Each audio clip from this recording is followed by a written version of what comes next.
Average Woodsman here, back with another video. So today I kind of wanted to just go over 10 items that could keep you alive in an emergency situation. Now I want to kind of preface this by saying that you need to go out and you need to practice your skills and practice with these items and make sure that you're purchasing durable items that will last you, or will at least hold up in a short-term survival situation. So, 72 hours or less.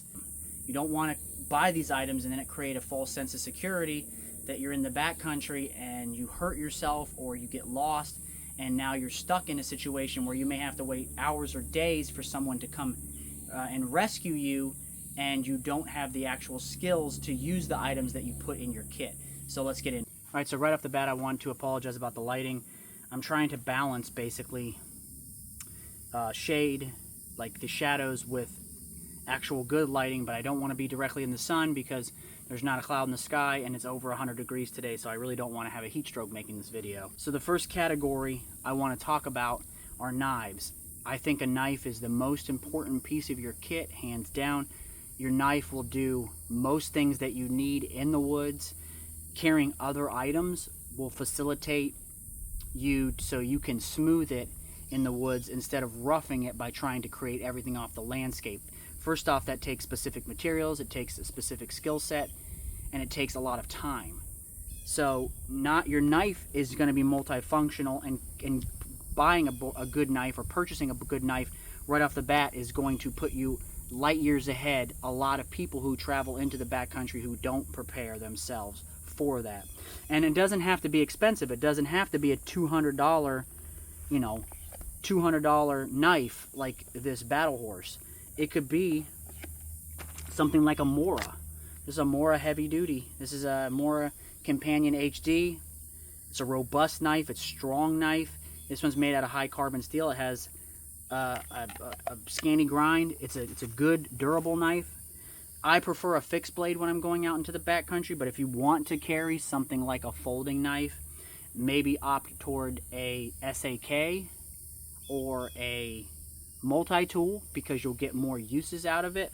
Remember, these knives are not going to be nearly as robust as a fixed blade knife. So the next item I want to talk about is shelter. Shelter is extremely important if you are lost or stranded in a remote location. It may be cold, you may be dealing with extreme weather. So carrying shelter allows you to set something up immediately without having to build some sort of shelter off the landscape, a primitive shelter. So if you're going to go with something like a space blanket, I would recommend going with a reusable space blanket, like, for instance, this grabber that I'm actually sitting on and have these other items on. This is a reusable space blanket. It's more durable. It has grommets, so you can set this up in different tarp configurations. On one side it's orange, so you can use that for a signaling device. On the other side it has mylar, so you can reflect heat back towards your body, or if you're in a hot environment, you can reflect that heat away from you. If you want to just go with something super lightweight like a military poncho, I carry this in every one of my kits because it works specifically for me. If you don't have the skill set to set up different types of tarp configurations, it may be easier for you to just buy something more simple that you can use easily, something like maybe an SOL bivvy or something like that. Remember that your clothing that you keep on your body is your first line of defense, so that's your first cover element. These are supplemental to that. Carrying something like some heavy-duty trash bags, some heavy mill drum liners, or a shamog to help with keeping the sun off of you. Or the next category is going to be first aid. You don't have to carry something as elaborate as this trauma kit.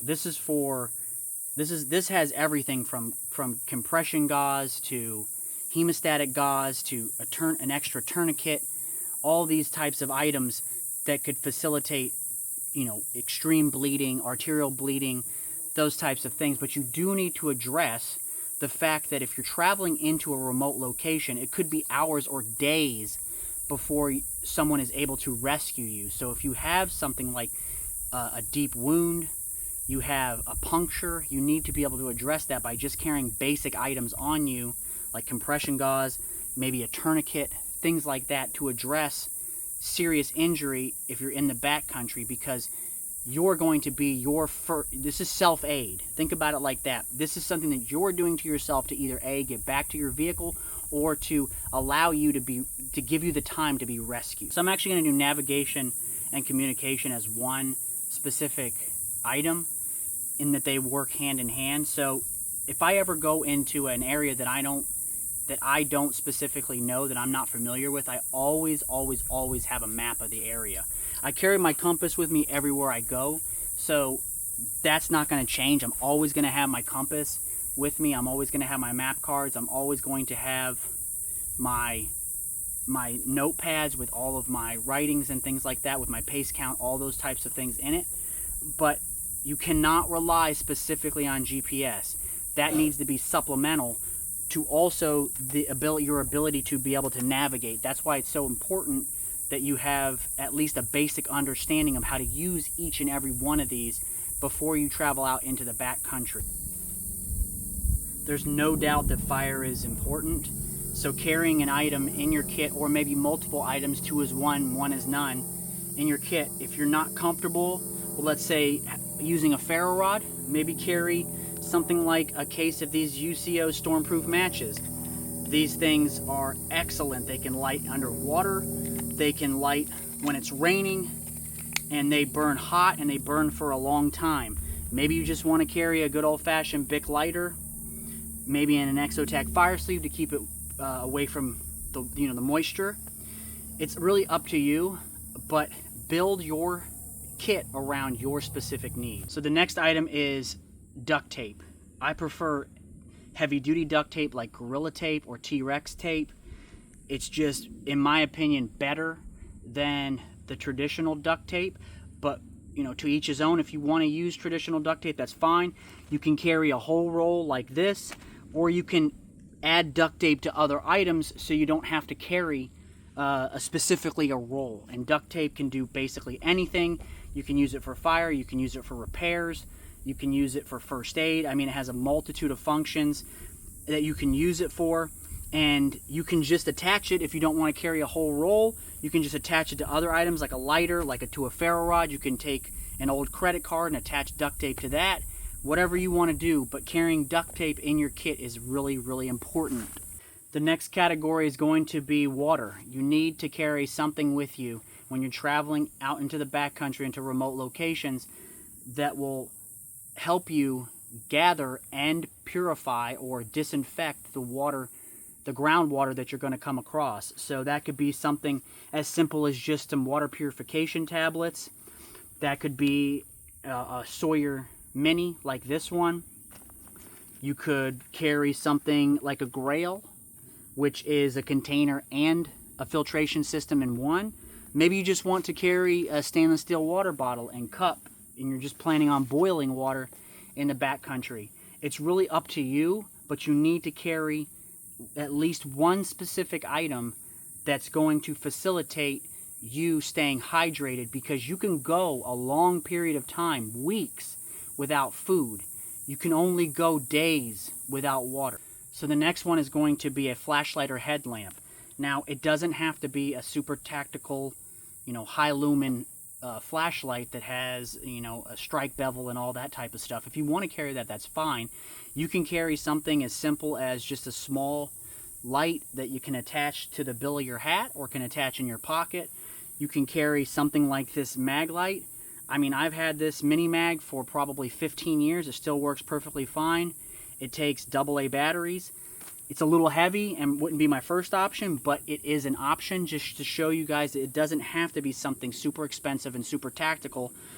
I would recommend, personally, just carrying a small headlamp like this one. This has been my headlamp for a long time, my Petzl. I've taken this all over the country with me. So next is signaling, carrying some sort of item with you to allow you to signal for rescue in an extreme emergency. So if you pick your items correctly, your other categories of items, out of your 10, you can use those also for signaling. So For instance, your shelter. If you have an emergency space blanket or one side of it is orange, that can be used as a signaling device. For instance, if you carry something like this Suntu, this has a mirror on it that can be used for signaling. Your headlamp, if it has a strobe feature, can be used for signaling. But one thing I see, or I don't see a lot of people talk about, and I think is just as important as carrying something like a signal mirror or orange for signaling, is a good whistle, like this Fox 40 or this SOL. These are extremely important when someone is when search and rescue is there, when they're looking for you. Yelling, first off, your voice is not going to travel as far as a good whistle will. Also, you will blow out your voice in a very short period of time. So carrying a good whistle is extremely important. These don't weigh anything. They don't take up any room. If you want to put it, like I attached it to just my SAK along with a ferro rod, or if you want to just grab one of these, throw it in your pocket, or make a little necklace, throw it around your neck, whatever you want to do, make sure that you have a good high quality whistle for signaling. So the last item that you should carry in an emergency that can save your life is going to be cordage. Now, I can't stress this enough, that making cordage off the landscape is time consuming, it takes a very specific skill set, and it takes specific resources. So you do not want to rely on having to make natural cordage off of inner barks, or off of things like yucca, other natural materials, when you can just grab a hank of paracord and throw this in your pocket or throw this in your backpack. Maybe you want to carry bank line. I prefer bank line over paracord. You know, sometimes I'll just take a couple of hanks of bank line that are 3-4 feet long and put them in my pocket. You know, you don't have to go super elaborate. You don't have to carry a lot. As long as you have cordage that can be used when you're out in the wilderness in an emergency to do a multitude of things. If you want to, you can carry something like this. This is a rapid deploy ridgeline. I have a video on this. This is probably the most ideal if you're serious about setting up a shelter quick in bad weather. But you don't have to do that. If you want to just go simple, throw a hank of paracord in your pocket or some bank line, maybe a small roll. All right, that's it for today. Remember to like, subscribe, share these videos with your friends and family. Be safe, stay dangerous, and I'll catch you in the next one.